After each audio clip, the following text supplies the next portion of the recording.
and welcome to another AIC Productions video. Today I'm going to be comparing two different laptops here. The one here on the right is one I actually did last year. This is my wife's Lenovo Ideapad 100 as an Intel Atom processor. And just recently I picked up this laptop, which is a Ideapad 110S. And externally, other than the color, these laptops are actually identical. I shouldn't say identical, they're nearly identical. The only real difference I can tell between the two is the speaker grill there on the bottom, and the charging cords are different. The white one on the newer one is slightly larger. But other than that, they have more or less the same layout. They have the same build quality, which is pretty good. The reason why I'm doing these laptops is these laptops cost about $150 each one. I bought this one, like I said, just recently for $150, and I bought this one last year for about $150, $160 after tax. What I'd like to do, since they're so identical physically, the screens are the same, the keyboards are the same, the touchpads are the same, is to go over the difference between hardware. Because when you purchase a laptop in this price range, you're really buying something that, in my opinion, is very disposable. You're not expecting to use this laptop for years and years and years. A laptop like the ZBook 14 that I have, that I've had now over 3 years, I expect that to use that at least another few years. But that laptop cost a couple of $1,000s when it was new. And so to get my use out of it, I have to keep it a long time. So that laptop costs about $2,000. So if I use it for 10 years, it'll cost me $200 a year. Now I could buy a new one of these every year for 10 years and be well under that $200 a year mark. And then I get new technologies, I get updated features and slightly better performance with each iteration of this machine. And so my experience, this is my personal opinion and preference, when you buy a computer, you're better off either buying something that will last you a long time, like my ZBook 14, or buying a very inexpensive computer like these Lenovo Ideapads. Reason being is you get a lot more bang for your buck. If you're spending in that $400 to $500 range, you're going to keep that maybe 2 years and then start looking at something with better performance, but you've spent a lot more money. And a lot of times you can sell these laptops for not much less than what you paid for them when you bought them. So since I've shut them, I have to go ahead and log back in, so give me just a moment here to do that. So the first thing I want to look at is the processor here. So I'll bring these up and bring them together so we can zoom in on them.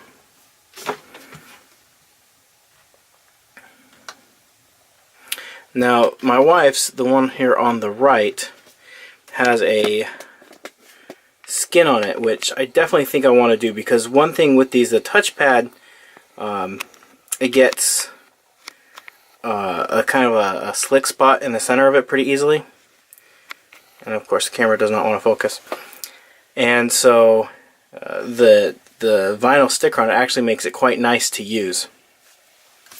So the big difference between these two systems is the processor. The one on the left has an Intel Celeron, while the one on the right, like I said, has an Intel Atom.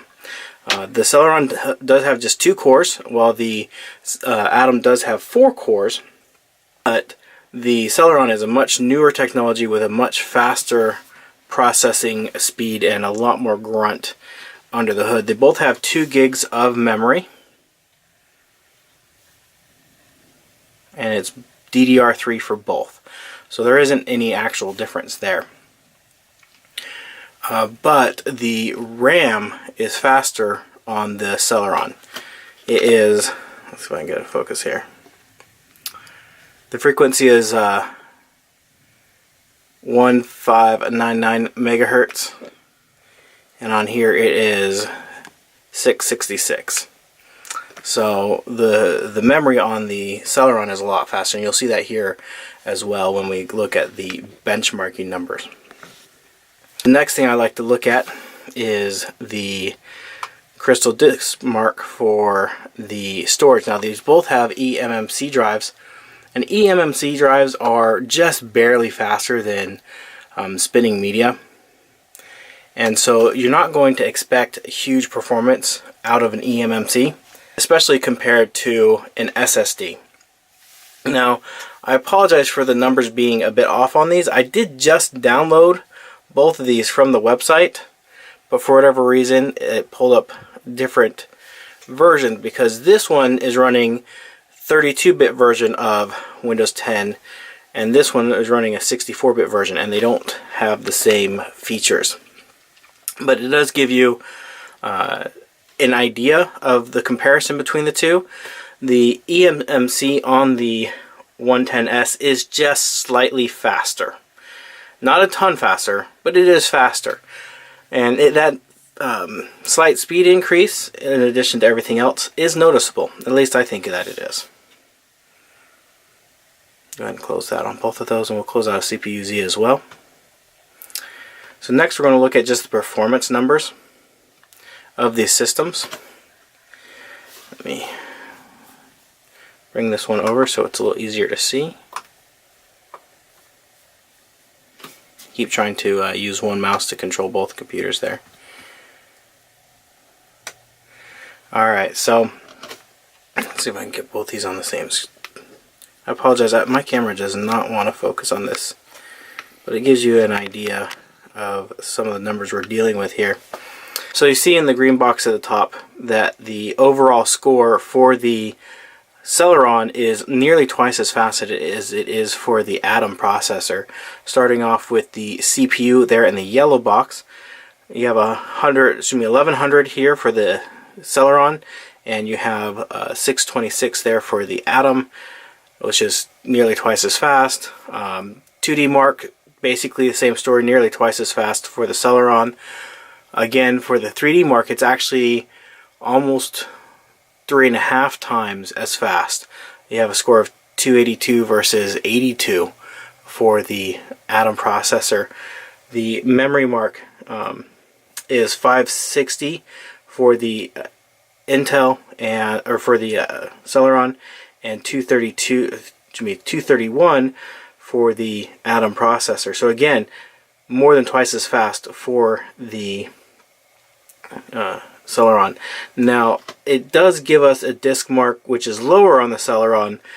I'm not quite sure why, because Crystal disk mark did show that it was slightly faster in some of the tests and on par in some of the others. So I don't know where to compare that, what the difference is between this and the Crystal disk mark as far as pulling those performance numbers.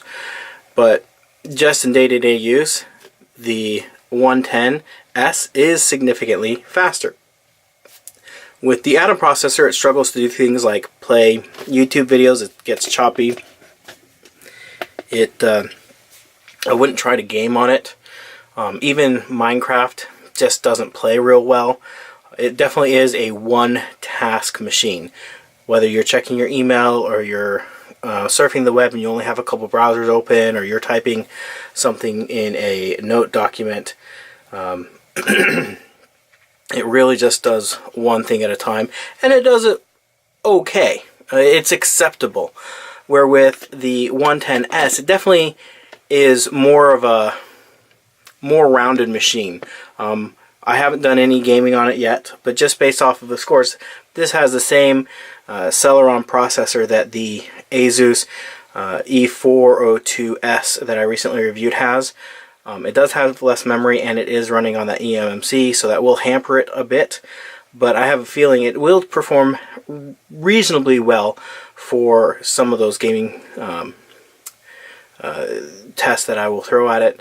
I know that I won't be able to do things like download and install Guild Wars 2 because it doesn't have enough storage. Even with a micro SD card installed, I'll have to either get a bigger one or get something entirely different. For storage, you cannot upgrade these, unlike some of the other laptops I reviewed. These are non-upgradable. You can't upgrade the memory, you can't upgrade the storage on them. Not an option. At least not that I could find in the systems. But this one You can have a couple web pages open, you could be watching something on Netflix, and it works reasonably well.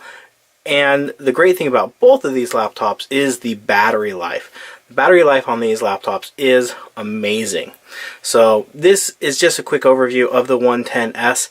Upcoming videos, I'll do a gaming video on it. I will also do a video comparing it against the other laptop that I have, which is a 12-year-old laptop, to see, is it worth rebuilding a 12-year-old laptop, or is it better going with something that's super cheap with really low hardware for a daily system, something that you could use every day. What are the pluses, what are the minuses, to really be able to use a system. When you compare a system that costs $250 to $300 against a system that costs $75, obviously there's not going to be much of a comparison. But if you're going to be comparing something that costs $150 against excuse me, a $75, $80 laptop, that's a much tighter race, and so hopefully that will come out in the video. And then I will do some just day-to-day videos with it of daily use, and I'll be using this as my daily driver for the next little while, so I can give you a better idea on it. So if you're interested in those videos, or if you want to see anything specific, as always, let me know down in the comment section down below. I'll do my best to match those. I get a lot of requests for very specific games and software.